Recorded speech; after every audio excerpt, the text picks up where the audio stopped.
Kira-kira amal soleh apa yang amal soleh ini tidak akan ternodai dengan dosa?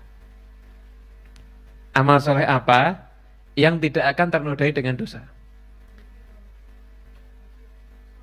Sholawat, terus sholat apa, menolong orang lain atau apa?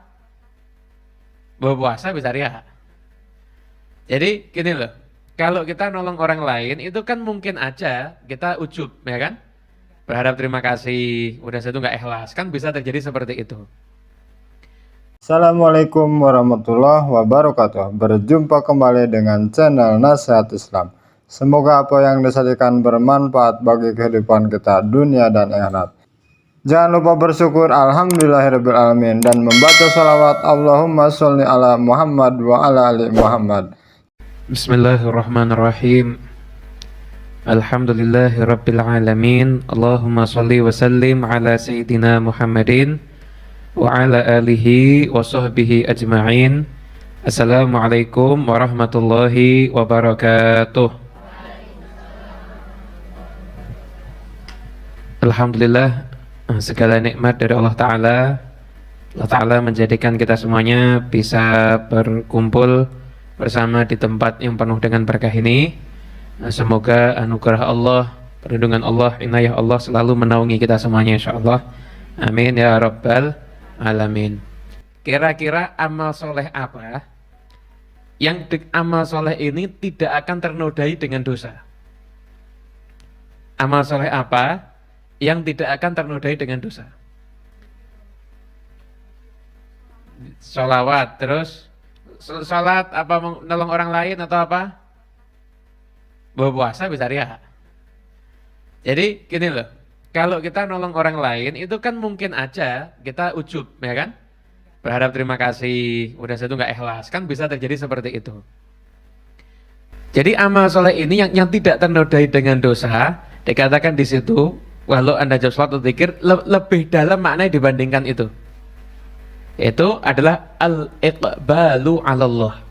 Hati yang menghadap kepada Allah, selalu mengingat Allah Ta'ala.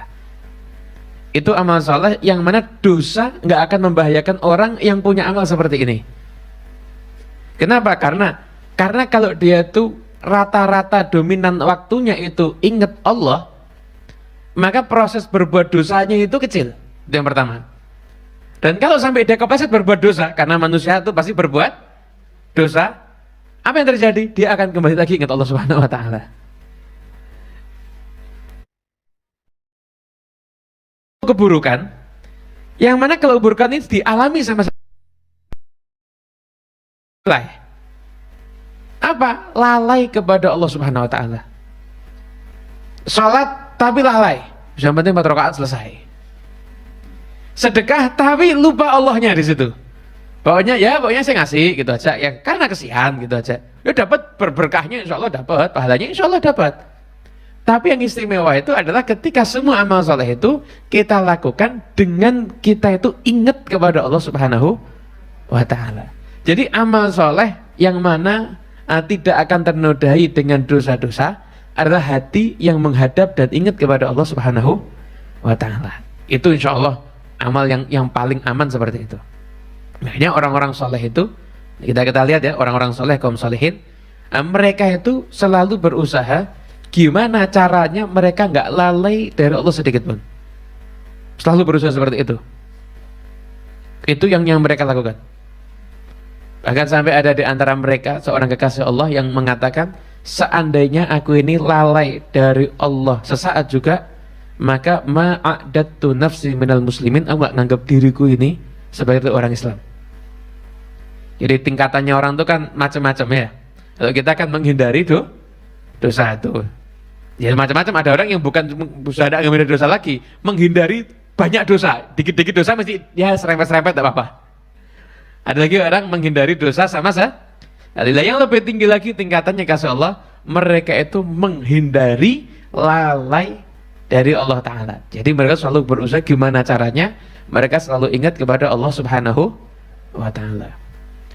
Al-Habib Abdullah bin Alawi Al-Haddad, beliau itu di dalam biografi, ada buku seorang ulama dari India buat biografi tentang Habib Abdullah Al-Haddad. Di biografi itu saya lihat daftar isinya, bab karomahnya Habib Abdullah Al-Haddad. Wah, saya udah semangat nih bab karomah ini berarti. Saya buka, ternyata karomahnya Habib Abdullah Haddad adalah yang di kitab itu ya, beliau tidak pernah sholat jamaah, tidak pernah sholat wajib sendiri, selalu berjamaah. Itu karomah itu. Itu karomah itu. Dan tidak pernah, tidak di awal waktu, selalu di awal waktu. Dan tidak pernah tergesa-gesa. Tidak pernah tergesa-gesa.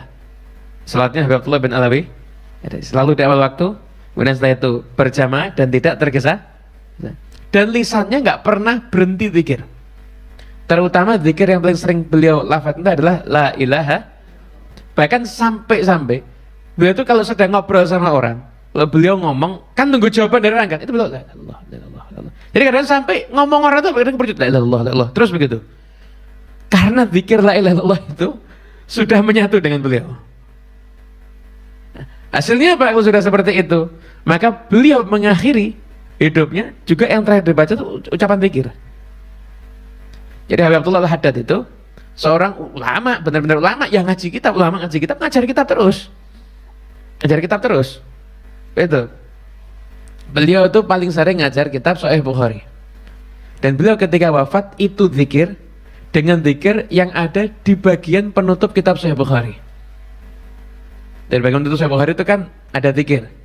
Nabi SAW bersabda ada dua kalimat ringan di lisan tapi berat di timbangan amal, yaitu subhanallah wa bihamdih subhanallahil azim. Itu hadis dari Sahih Bukhari, hadisnya itu.